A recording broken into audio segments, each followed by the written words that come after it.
What's up, guys? Welcome back to a prediction show for UFC 291 going down this Saturday in Salt Lake City, Utah.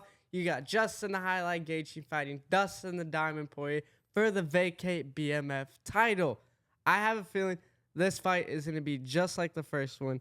Absolutely bananas. This fight will be insane, but Priest, I'm happy to be back. We're back in our studio. We're back in the seats. We were just in Europe for 10 days, so be sure to go check out that vlog with our bad grandpa. He even got lost in Rome, so be sure to go check out that video. But we are here giving our predictions for UFC 291. We are going to be predicting the co-main event and the main event. So starting in the co-main event, Jan Blachowicz is welcoming Alex Pereira to the 205 division. So, Priest, give me your thoughts on this fight. What do you see going down? I'm going to keep this one short and sweet.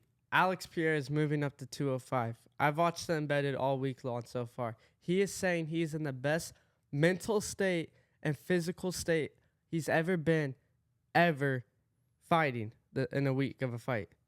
I have a feeling that Pereira is going to go in there very, not wrestly, but I have a feeling that if Jan shoots on the takedown, Pierre is going to be ready for it. He's been training with Glover all camp long, just strictly wrestling, working on wrestling, because he knows Jan Blachowicz is going to want to wrestle him. I have a feeling Pierre will defend it well, get back on the feet, and strike his way to an absolute beautiful performance, if that, or maybe knock out Jan Blachowicz with the left hand. I feel like people aren't giving Jan enough credit on his striking. He's a very good striker. He knocked out Dominic Reyes. He knocked out Luke Rockhold. He has the Polish power, and he sat there and struck with Izzy for the first 3 rounds of their fight. Yes, they started wrestling. He started wrestling in the 4th and 5th round because that's what a champion does to win a fight. He's very two-dimensional. He's not just one-dimensional. But in this fight, I think he's going to strike with Alex a lot more than people think. I don't think he's going to go out there and start shooting a double leg. I don't think he's going to be very wrestle heavy, very clinch heavy. I think he's going to sit there. I think he's going to strike with Alex Pereira. But there's one thing that he does have to be careful with in striking, and is that Alex Pereira check left hook. Everyone knows it. Everyone knows it's coming. And that's what Glover got Jan Blachowicz with in their fight. That's what started the end of that fight. So if Jan Blachowicz can be careful enough and be prepared for that check left hook to come, I think he could easily win this fight.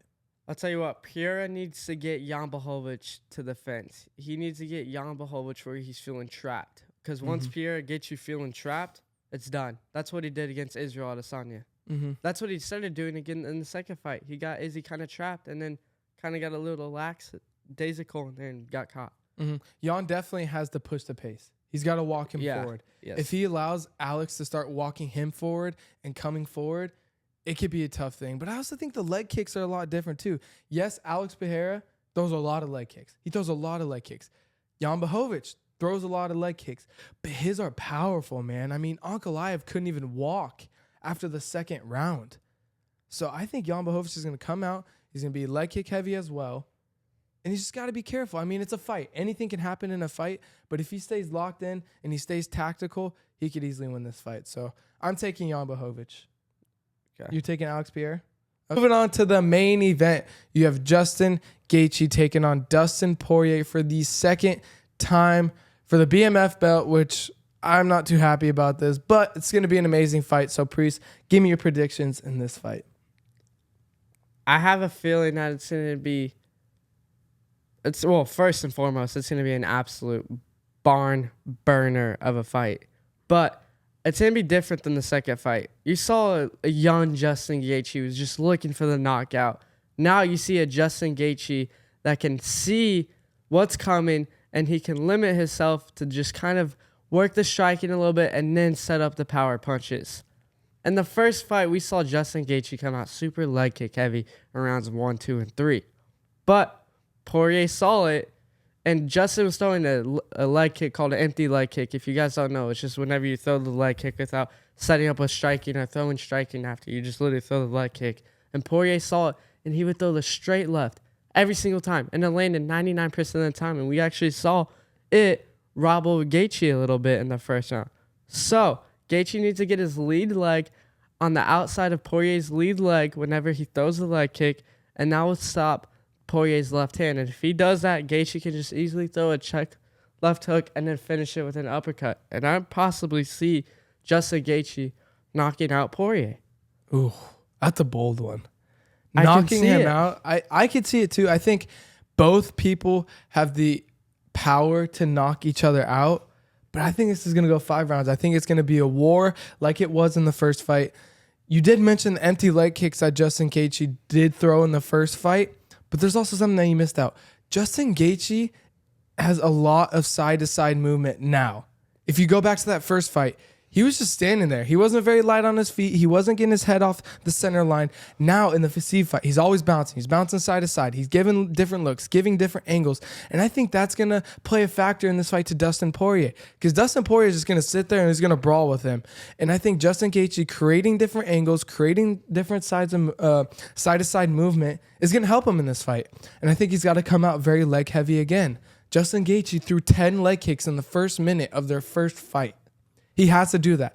But like you said, he can't just throw the leg kick by itself. He needs to set it up or else Dustin Poirier will land that straight left that is very, very good. But I think Justin Gaethje overall has gotten so much better since that fight. He's very much more calculated. Trevor Whitman has helped him so much to realize I don't have to throw 100% in every single punch. He can touch people and then boom, go for the power punch. So I think Justin Gaethje is a lot more smarter now. He's a lot more calculated now. And I think it's going to prove in this fight. So I'm taking Justin Gaethje. Same. I have You're Justin taking Justin Gaethje? I almost feel like Justin Gaethje too. Not I almost feel like, but I believe Justin Gaethje is going to utilize his wrestling a lot more in this fight. I think so too. I think it's the subtle things. It's the kind of touch the leg, and then he comes up with the uppercut that's very nice that he landed against Michael Chandler. So I think it's just what I said. those little level change, those little feints that he throws is going to prove pivotal in this fight. So Justin Gaethje, we agreed on that one. So let us know in the comments who you guys have. And that's going to do it for this prediction show. Like always, like, comment, and subscribe at the Burn Factory Podcast. And we'll see you guys for the recap show. This is the Burn Factory.